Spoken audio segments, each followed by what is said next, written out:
At night, people are often scared of ghosts, shadows, and stories of old haunted mansions. But real fear doesn't always come from things that are dead. Sometimes it comes from people who are very much alive. Tonight, we step into parts of the city where the noise of life fades away, where smoke from factory chimneys hides half the moon, where a night shift means overtime, isolation, exhaustion, and sometimes walking dangerously close to death. This is not a story about spirits. This is a story about people who wait for darkness. People who know that if someone screams at 2 a.m., most others will assume it's a joke. People who watch closely. Who is working alone? Which booth has only one guard? Which gas station has a broken camera? Which clinic has a flickering light in the alley behind it? And in this city, on a single night, there were 7 people who thought they were just finishing their shift. They had no idea someone else was waiting for their shift too. Incident 1. The boy at the gas station. It was 12:17 a.m. A small gas station at the edge of the highway sat half submerged in darkness. The neon sign flickered on and off. Behind the counter sat Samir, 22 years old, a new worker who handled the night shift alone every third night. His manager had warned him, if strange customers come at night, don't argue. Take the money, do the job, and keep your eyes down. Samir had laughed it off. He thought it was just about rude customers. Then a white van pulled in. It was old, the license plate caked in mud, and the rear windows were covered from the inside with black cloth. The driver rolled the window halfway down. His eyes locked onto Samir. Full tank. Samir stepped out to pump fuel. Then he heard it.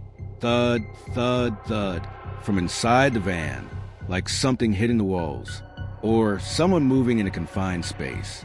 Hey, open the trunk too. Need to check the air, the driver said with a strange smile. The smile was wrong, out of place, unnatural. Samir gestured toward the air machine.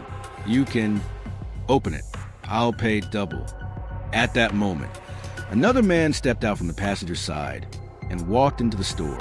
Samir's throat went dry in the reflection of the glass. He saw the man inside wasn't buying anything. He was just walking between the aisles, slowly, measuring the space. The thud, thud, thud grew louder. Samir pulled the nozzle out, stepped back, and said, the machine stopped working. Sir, you'll have to wait. The driver immediately got out. That's when Samir understood they weren't here for fuel. He ran straight into the cash room, dropped the shutter, and locked it. Within seconds, fists slammed against the metal. Through the glass, the driver's face appeared, not smiling anymore, but twisted with anger. Then he opened the back door of the van. Inside was a man tied up, tape over his mouth, hands bound behind his back, eyes wide with terror. Samir froze. He called the police. Outside, the 2 men tried to break in. The bound man kept kicking. Thud, thud, thud. It took the police 9 minutes to arrive. 9 minutes. In the outside world, that's nothing. But when death is pounding on your door, 9 minutes feels like a lifetime. When police arrived, the van was gone. Only spilled fuel remained and a small stain of blood. Incident 2. The woman in the hospital records room. In the basement of the old civil hospital was the records room. By day, it was filled with files. By night, just humming lights and the smell of old paper. Razia, 41, a mother of 3, worked nights so she could manage her home during the day. Her job was organizing files, bundling discharge slips, and occasionally retrieving records for emergencies. At 1:03 a.m., she saw the elevator button light up. No one ever came to the basement at that hour. The elevator opened. No one stepped out. She dismissed it as a glitch and returned to work. 5 minutes later, she heard a scratching sound behind a steel shelf, like fingernails dragging across metal. Who's there? She called. No response. She grabbed a torch and walked into the narrow aisles. Then she saw it. Dirty footprints on the floor. Bare footprints. They led into the room and then disappeared. Her mind jumped to security. Maybe someone intoxicated had wandered in. She went back to the office phone, but the line was dead. The elevator opened again. This time, a man stepped out, wearing a patient gown, barefoot, wet hair, holding a metal force stand. His face was injured, but his eyes were fully aware. "I need a file," he said quietly. Razia stepped back. "You should go upstairs. I'll call a nurse." My name, they changed it. He smashed the shelf with the 4 stand. Files scattered.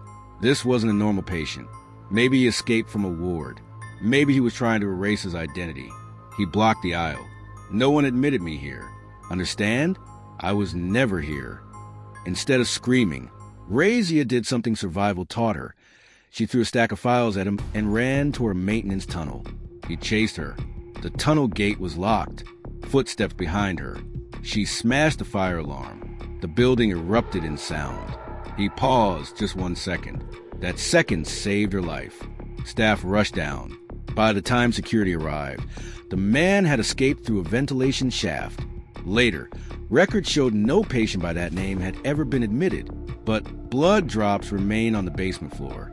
And on CCTV, he appeared for only a single frame. Just one, like something not meant to be seen. Incident 3, the toll booth camera. Noman worked at a motorway toll booth. At night, traffic slowed.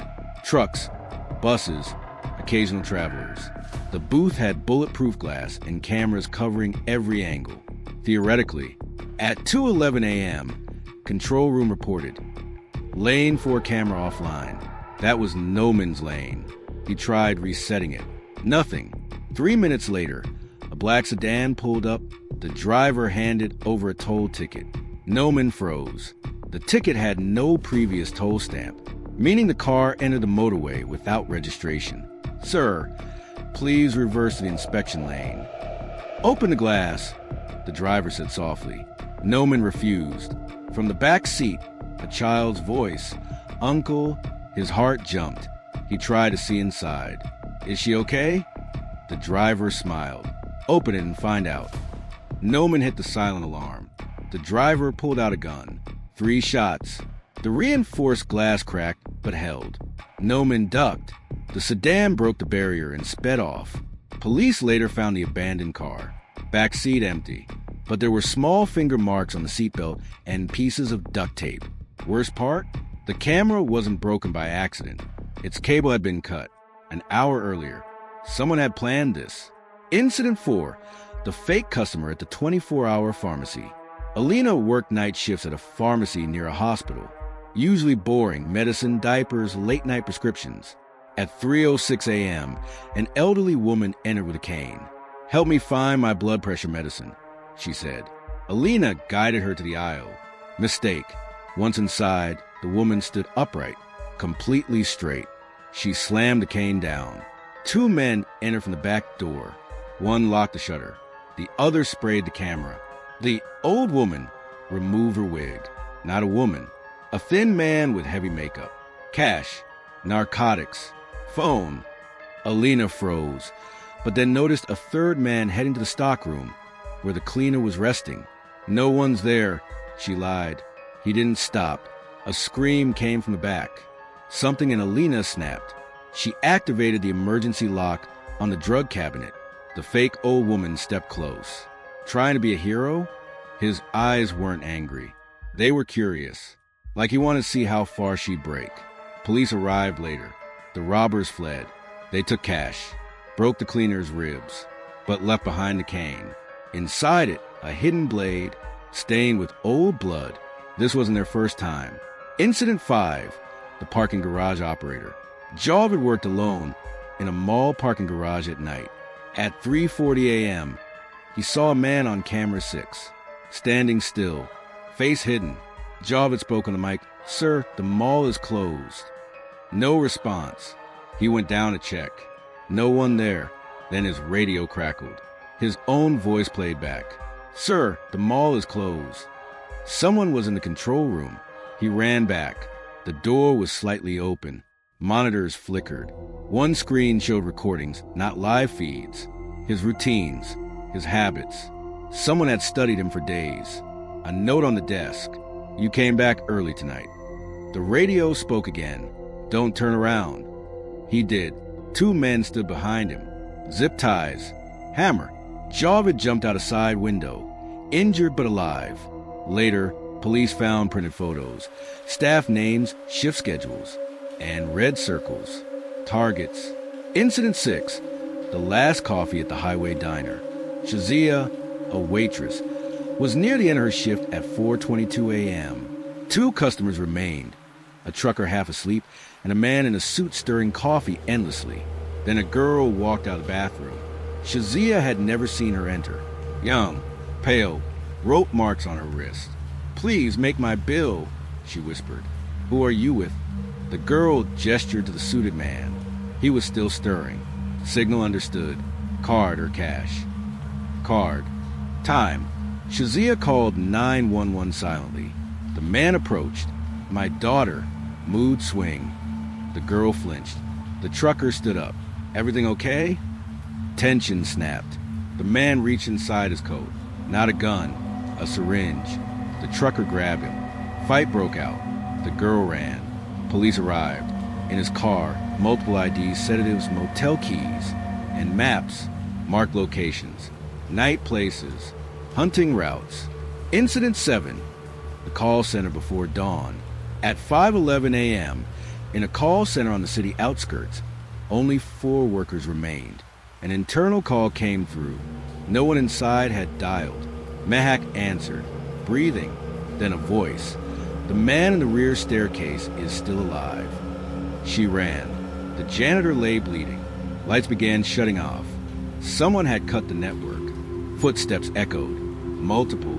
This wasn't random. It was planned. Mehak locked her team in the server room and armed herself. A man in a hoodie approached. "You listen to others all night," he said. "Will anyone listen to you?" He lunged. She fought. More came. But inside the server room, someone triggered an old analog emergency line. Police were alerted. Dawn approached. The attackers fled. One was caught. His diary connected everything. Gas station, hospital, toll booth, pharmacy, garage, diner, call center, notes, timings, weak points. Take the one who's alone. Disable camera first. Break fear into others. Before dawn is best. This wasn't random. It was a network. Ending. Morning came. Traffic returned. Cafes opened. News moved on. But the survivors changed. Samir fears the smell of fuel. Razia won't go into. Basements alone. Noman checks every backseat. Alina studies every customer a second longer. Javed checks every corner. Shazia freezes at the sound of stirring coffee. Mehak rewrote safety protocols. And us? We still look for ghosts in horror stories. But real danger is often disciplined. It studies. It plans. It waits. Monsters don't always scream. Sometimes they say, "Full tank." Sometimes they wear hospital gowns. Sometimes they pretend to be old. Sometimes they look like family. And when the city sleeps, they go to work.